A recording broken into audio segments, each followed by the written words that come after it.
आज हम mathematics 8th start करते हैं। 8th मैथमेटिक्स में हमें पहला चैप्टर है रेशनल नंबर्स। ये देखिए रेशनल नंबर्स। लेकिन रेशनल नंबर्स पढ़ने से पहले आपने 7th क्लास में पढ़ा होगा नेचुरल नंबर्स, इंटीजर्स और होल नंबर्स, यानी 6th से लेके 6th में और 7th में आपने होल नंबर्स, नेचुरल नंबर्स और इंटीजर्स पढ़ा होगा। रेशनल नंबर्स को सीखने के लिए आपको पहले ही इन 3 चीज़ों का पता होना चाहिए। जब हम होल नंबर्स की तरफ आते हैं, चलिए हम स्टार्ट करते हैं। हमारा टॉपिक है अब रेशनल नंबर्स।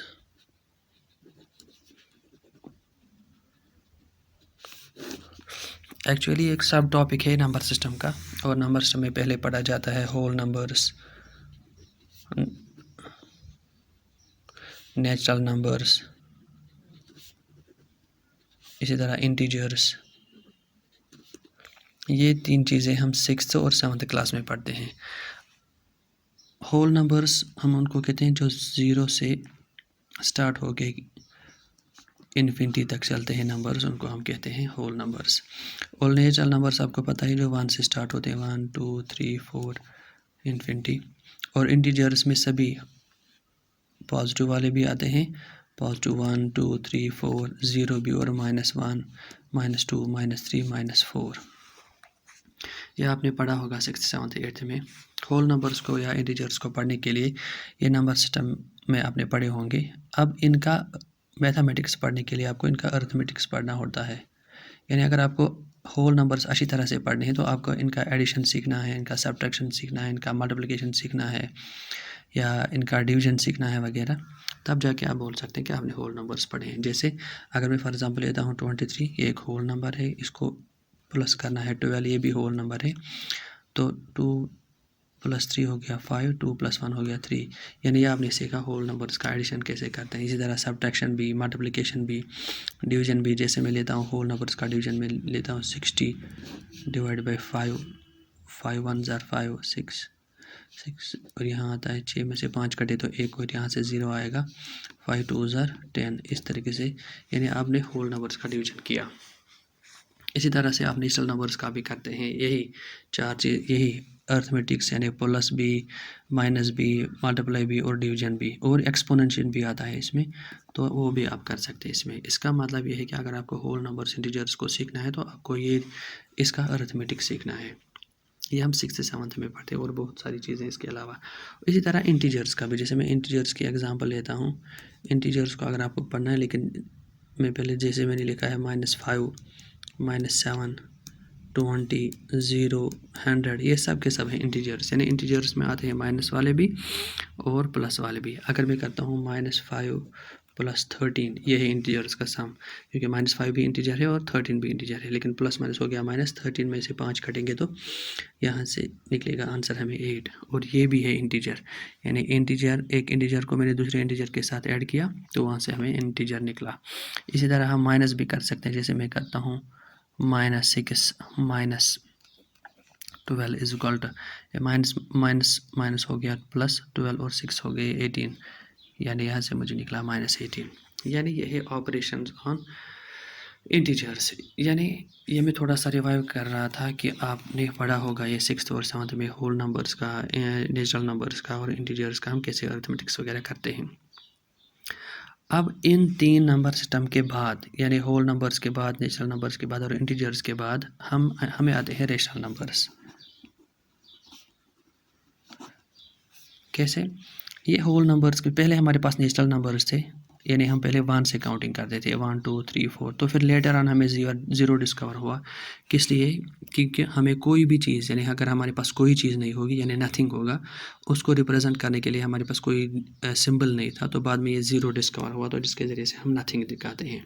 और फिर इसकी प्रॉपर्टीज डिस्कस हुई कि अगर ज़ीरो हम किसी डिजिट के राइट साइड में डालेंगे तो इसका वैल्यू इंक्रीज़ होता है डेसिमल नंबर सिस्टम में बाई 10 टाइम्स। दूसरा 0 डालेंगे तो फिर से 10 टाइम्स इंक्रीज़ होगा। और अगर लेफ़्ट साइड से 0 डालेंगे तो इस पर कोई असर नहीं पड़ेगा। लेकिन अब अगर डेसिमल के बाद हम राइट साइड में 0 डालेंगे तो ये 10 टाइम्स इसका वैल्यू डिक्रीज़ करता है। फिर से दूसरा 0 डालूँ मैं तो फिर से 10 टाइम्स डिक्रीज़ करता है। उसके बाद अगर मैं 1 लिखूँगा तो इसका वैल्यू 1 है। अगर मैं ऐसे डेसिमल पॉइंट के बाद एक ही 0 डालूँ, उसके बाद 1 डालूं तो इसका वैल्यू दूसरा है, यानी बाद में इस ज़ीरो की प्रॉपर्टीज़ डिस्कस की गई। इन शॉर्ट उसके बाद जब ज़ीरो ऐड किया गया नेचुरल नंबर्स को, ये बने होल नंबर्स। तो होल नंबर्स में और नेचुरल नंबर्स में अब एक प्रॉब्लम थी। अगर हमारे पास समझिए कोई पैसा नहीं है, हमारे पास कर्ज़ा है, जैसे मैंने किसी से कर्ज़ा लिया हुआ है 500 रुपया, तो उसको मैं सीधे नहीं लिख सकता हूँ 500, क्योंकि इससे कोई डिफ्रेंसिएशन नहीं होगा। ये 500 ये समझिए मेरे जेब में है, ये 500 मेरे जेब में है और ये मैं 500 मैंने किसी से उधार लिए हुए हैं, तो लिखने के हिसाब से इसमें कोई फ़र्क नहीं दिख रहा है। लेकिन जिस पे कोई साइन नहीं होगा इसका प्लस माना जाता है। इसका मतलब ये वाला 500 रुपये जो है मेरे जेब में है, लेकिन ये जो उधार वाला 500 रुपये है इसको उधार दिखाने के लिए हम डालते हैं माइनस, यानी इसको कहते हैं हम -500। इसका मतलब है ये वाला 500 मेरे पास उधार लिया हुआ है और ये 500 मेरे पास जेब में है। इसका मतलब हमारे पास बना कॉन्सेप्ट ऑफ नेगेटिव नंबर्स। जब ये नेगेटिव नंबर्स होल नंबर्स को ऐड किए गए तो उनका नाम पड़ा इंटीजर्स। इसका मतलब ये है कि हमारे पास अब आ गए पॉजिटिव वाले भी, यानी 1 2 3 4 5 6 अप टू इन्फिनिटी 0 और -1 -2 -3 -4 -5 up to infinity, -1 -2 -3 -4 -5 up to infinity. अब मसला ये है कि इन इंटीजर्स में समझिए मुझे दिखाना है हाफ, यानी मुझे 0.5 लिखना है। तो 0.5 मुझे इन सारे इंटीजर्स में, यानी होल नंबर्स में, नेचुरल नंबर्स में, इंटीजर्स में भी कहीं पे नहीं है। मुझे दिखाना है 1.5, वो 1.5 भी मुझे कहीं पे नहीं है। यानी ये इंटीजर्स मुझे सॉलिड नंबर से 1 as a solid, 2 as a solid, इस तरह -1 as a solid number, no fractional number, -2 as a solid number. इसका मतलब ये है कि मुझे अगर कोई फ्रैक्शनल नंबर दिखाना है, मुझे आधा दिखाना है, 1.5 दिखाना है, 2.5 दिखाना है, वो इंटीजर्स में कहीं पे भी नहीं है। ये चीज़ ऐड करने के लिए हमें इसमें इंट्रोड्यूस करने पड़े रेशनल नंबर्स। यानी जब हमने ये फ्रैक्शनल नंबर्स ऐड किए इंटीजर्स को, यानी इंटीजर्स को जब हमने ऐड किए फ्रैक्शनल नंबर्स, अब फ्रैक्शनल नंबर्स का मसला ये है कि हमारे पास जैसे 0.5 मुझे फ्रैक्शनल नंबर है, 1.5 मुझे फ्रैक्शनल नंबर है, 2.3 मुझे फ्रैक्शनल नंबर है, या 1.1 मेरे पास फ्रैक्शनल नंबर है। ये फ्रैक्शनल नंबर्स जो हैं इनको अब लिखने के दो तरीके हैं। ये फ्रैक्शनल नंबर समझिए मेरे पास 0.5 है, ये है इन द फॉर्म ऑफ डेसिमल, और दूसरा तरीका इसको लिखने के लिए मैं ऐसे 1/2 भी लिख सकता हूँ, ये भी है आधा, यानी ये भी है 0.5। अब इसी तरह है 1.5, ये है इसकी एक नोटेशन, यानी एक लिखने का तरीका डेसिमल में, और दूसरा मैं इसको लिख सकता हूँ 3/2। अब अगर मैं फ्रैक्शनल नंबर को इस तरीके से लिखूं, यानी अगर मैं इन नंबर्स को इस शक्ल में लिखूं, इस शक्ल वाले नंबर्स को हम कहते हैं रैशनल नंबर्स, यानी वो वाले नंबर्स चाहे वो फ्रैक्शनल हो अब या नॉन फ्रैक्शनल हो। इसका मतलब ये क्या है, यानी सिर्फ इस तरीके में लिखने वाले नंबर्स को हम कहते हैं रैशनल नंबर्स, चाहे अब वो फ्रैक्शनल हो या नॉन फ्रैक्शनल हो। मतलब क्या है इसका, यानी नॉन फ्रैक्शनल होने का मतलब क्या है, अगर मैं 5 लिखता हूँ, 5 को मैं डिवाइड बाई 1 करता हूँ, ये भी बन गया इन द फॉर्म ऑफ p/q, यानी ये भी ओब्लिक की शक्ल, यानी बटा की शक्ल में आ गया। इसको भी हम कह सकते हैं रेशनल नंबर्स। यानी हम रेशनल नंबर सिर्फ फ्रैक्शनल नंबर्स को ही नहीं कहते हैं, बल्कि अब हम रेशनल नंबर्स उन सारे नंबर्स को कहते हैं जिनको हम इस बटा की शक्ल में लिख सकते हैं। इसका मतलब अगर मेरे पास होल नंबर्स हैं 0 से लेकर के 1 2 3 अप टू इन्फिनिटी तक, इनको भी मैं रेशनल नंबर्स बना सकता हूँ। इनको मैं सिंपली डिवाइड बाई 1 करूँगा, 2/1, या इसी तरह 3/1 या 5/1, तो ये भी रेशनल नंबर्स कहलाएंगे। या अगर मेरे पास इंटीजर्स में से है -1/4, -1/2, या इसी तरह -9/3, या -5/1, या -4/1, जैसे हमारे पास इंटीजर्स में है -1 -2 -3 -4 -5, इनको मैं सिंपली अगर मैं डिवाइड बाई 1 करूँगा तो वो भी बनेंगे रेशनल नंबर्स। इसका मतलब ये है कि अब रेशनल नंबर्स में हमारे पास फिर सारे नंबर्स आते हैं, all integers including 0 1 2 3 4, यानी all positive whole numbers along with 0, और सभी नेगेटिव नंबर्स भी हमें रेशनल नंबर्स में आते हैं। इनके अलावा ये तो इंटीजर्स में ही थे, यानी 0 1 2 3 4। अब सिर्फ 1 डिवाइड बाई करने से ये बन गए रेशनल नंबर्स। लेकिन इनके अलावा रेशनल नंबर्स में मुझे ये भी आता है, यानी 0 से लेकर के 1 तक मुझे इंटीजर्स में कोई नंबर नहीं था, लेकिन रेशनल नंबर्स में मुझे यहाँ पे आएंगे सारे फ्रैक्शनल नंबर्स। मुझे इसमें 0.1 भी आएगा, 0.2 भी आएगा, 0.3 भी आएगा, 0.5 भी आएगा, इसमें 0.6 भी आएगा, इसमें 0.7 भी आएगा, 0.8 भी आएगा, 0.9 भी आएगा, और बाद में 1 आएगा, जैसे 1/1 लिखा हुआ है मैंने। और इनके नीचे भी यानी 0.001 भी है, यानी ये सारे fractional numbers along with all integers हमें कहलाते हैं रेशनल नंबर्स। अब मसला ये है कि अब इनको सिर्फ लिखना है बटा की शक्ल में, 0.001 डिवाइड बाई 1 में करता हूँ तो वो बन जाएगा p/q की शक्ल में।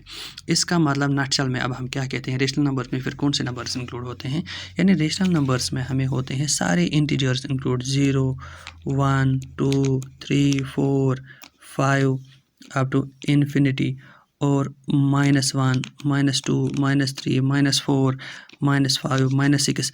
लेकिन इनके बीच में जो भी फ्रैक्शनल नंबर्स हैं वो भी इसमें इंक्लूड होते हैं, यानी अगर मैं यहाँ पे लिखूँ 0.5 वो भी इंक्लूड होता है, 1.5 वो भी इंक्लूड होता है, 2.5 वो भी इंक्लूड होता है। यानी रेशनल नंबर्स में हमारे पास सारे फ्रैक्शनल नंबर्स, सारे होल नंबर्स, सारे नेगेटिव नंबर्स, यानी सभी इंटीजर्स और along with fractional numbers, but in the form of p/q, उनको हम कहते हैं रेशनल नंबर्स। यानी अब रेशनल नंबर्स कौन से हो गए, वो सारे numbers integers along with fractional numbers which are written in the form of p/q are called rational numbers। यानी अब रेशनल नंबर्स कौन से हो गए, 2/3 ये मेरे पास रेशनल नंबर है, 1/2 ये मेरे पास रेशनल नंबर है, -5/2 ये मेरे पास रेशनल नंबर है, 0/1 ये मेरे पास रेशनल नंबर है, 1/1 ये मेरे पास रेशनल नंबर है, -1/1 ये मेरे पास रेशनल नंबर है, क्योंकि ये सभी है इन द फॉर्म ऑफ p/q यानी बटा की शक्ल में। इन सब को हम कहते हैं रेशनल नंबर्स। यानी अब रेशनल नंबर्स में कौन से, रेशनल नंबर्स में ये नहीं है कि सिर्फ इसमें फ्रैक्शनल नंबर्स ही आएंगे, यानी जैसे मैंने यहाँ पे स्टार्ट किया हुआ था, मैंने यहाँ पे ऐड किए थे पहले इसको फ्रैक्शनल नंबर, जैसे मैंने कहा 0.5 1.2 जब ऐड किए गए किनको, इंटीजर्स को। इसका मतलब ये नहीं कि रेशनल नंबर्स में सिर्फ अब फ्रैक्शनल नंबर्स ही आएंगे, नहीं, इसमें इंटीजर्स भी आते हैं, क्योंकि हम इंटीजर्स को भी इन द फॉर्म ऑफ p/q लिख सकते हैं, और फ्रैक्शनल नंबर्स को भी। अब शॉर्ट में हमें क्लियर हुआ वो सारे नंबर्स जो हम p/q भी की शक्ल में लिख सकते हैं, उनको हम कहते हैं रेशनल नंबर्स। अब सवाल है इन रेशनल नंबर्स का हमें अब क्या सीखना है, हमें इन सब का इससे पहले कि हाँ, अब अगर कहीं पे समझिए मैं लिखता हूँ 2/0, क्या ये रेशनल नंबर है, नहीं, ये रेशनल नंबर नहीं है। क्यों, क्योंकि 0 से डिवाइड करने से ये इन्फिनिटी बन जाएगा, वो वैलिड रेशनल नंबर नहीं है। यानी किसी भी चीज़ को अगर मैं 1/0 करता हूँ, ये तो अनडिफाइंड है एक्चुअली, या आप कह सकते हो ये एक्चुअली इन्फिनिटी बन जाएगा। इसका मतलब क्या है फिजिकली या एप्लीकेबली, इसका मतलब क्या है, यानी आपके पास एक चीज़ है, आपको वो किसी में नहीं बांटनी है, ऐसा स्टेटमेंट हो ही नहीं सकता। अब इसका उल्टा मैं लिखता हूँ 0/1, ये वैलिड है, आपके पास चीज़ कोई नहीं है लेकिन आदमी एक है जिसको आपको बांटना है, ये हो सकता है। यानी एक आदमी है लेकिन बांटनी कोई चीज़ नहीं है, ये वैलिड स्टेटमेंट है, इसलिए ये रेशनल नंबर है, ये रेशनल है, लेकिन ये रेशनल नहीं है। यानी अगर आप किसी भी नंबर को डिवाइड बाई 0 करेंगे तो वो रेशनल नंबर नहीं कहलाएगा।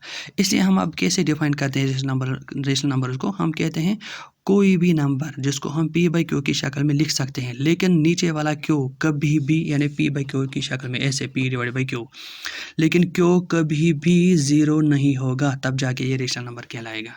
जैसे मैंने अभी कहा आपको 2/0 ये रेशनल नंबर नहीं है, या 1/0 ये भी रेशनल नंबर नहीं है, 0/1 रेशनल नंबर है, हाँ, क्योंकि क्यों 1 है यहाँ पे। इस तरह बाकी जितने भी यहाँ पे मैंने दिखाए जिनके नीचे 0 नहीं है, वो सभी वैलिड रेशनल नंबर्स हैं। यानी अब हम रेशनल नंबर्स को कैसे डिफाइन करते हैं, all numbers which are written in the form of p/q और and q is never equal to 0 is called a rational number. अब इन रेशनल नंबर्स को पूरी तरह से सीखने के लिए आपको मैंने जैसे पहले भी कहा कि हम क्या सीखते हैं, पहले इनका अरिथमेटिक्स। इसका मतलब ये है कि हम रेशनल नंबर्स का एडिशन सीखते हैं, रेशनल नंबर्स को कैसे ऐड करते हैं, सब्ट्रैक्शन सीखते हैं, इनका मल्टीप्लाई सीखते हैं, और इसका डिवीजन सीखते हैं, यानी हम रेशनल नंबर्स को कैसे डिवाइड करते हैं।